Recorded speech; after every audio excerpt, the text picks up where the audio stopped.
Hello everyone, இன்றைக்கி வந்து இன்டர்ஃபெரானை பற்றி தான் பார்க்க போகிறோம்.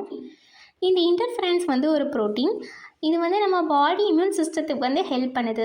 Cancer, auto immune disease and இன்ஃபெக்ஷன்ஸ்க்கு அகெயின்ஸ்டாக ஃபைட் பண்ணுறதுக்காக நம்ம பாடி இம்யூன் சிஸ்டம்க்கு இது வந்து ஹெல்ப் பண்ணுது. தென் இது வந்து நான் ஸ்பெசிஃபிக், அதாவது இது பர்டிகுலராக இந்த ஒரு டைப் ஆஃப் வைரஸை தான் கில் பண்ணும், இல்லைனா இந்த டைப் ஆஃப் வைரஸுக்கு தான் இது ஹெல்ப் பண்ணும் நம்ம இம்யூன் சிஸ்டத்துக்கு, அந்த மாதிரிலாம் இல்லை. இது வந்து எந்த ஒரு வைரஸ் நம்மளோட பாடிக்குள்ளே என்ட்ரு ஆனாலும் இது இம்யூன் சிஸ்டத்துக்கு ஹெல்ப் பண்ண தான் செய்யும். Then it's also type of cytokines. இது வந்து சைட்டோகைன்ஸோட ஒரு டைப் தான். சைட்டோகைன்ஸை பற்றி நம்ம இன்னொரு வீடியோவில் பார்க்கலாம். Then it's a signalling molecule. இது வந்து ஒரு செல் வந்து சிக்னலிங் மாலிகுல்னால் நமக்கு தெரியும். இப்போ நம்ம பக்கத்தில் உள்ள பொண்ணுங்க கிட்டே பேசுகிற மாதிரி இது வந்து என்ன பண்ணால் பக்கத்தில் உள்ள செல்லுக்கு கிட்டே போய் கம்யூனிகேட் பண்ணும். அதுதான், அதனால தான் இது சிக்னலிங் மாலிகுல். ஓகேவா? என்ன சிக்னல்னாலும் கொடுக்கும். இப்போ ஒரு வைரஸ் வந்துட்டுனா இந்த மாதிரி ஒரு வைரஸ் வந்துட்டு அப்படிங்கிற சிக்னலை வந்து கொடுக்கும். ஓகே, இதோட நெக்ஸ்ட் வந்து இதோட ஹிஸ்ட்ரி பற்றி பார்க்கலாம். இது வந்து ஃபஸ்ட்டு வந்து டிஸ்கவர் பண்ணது யார்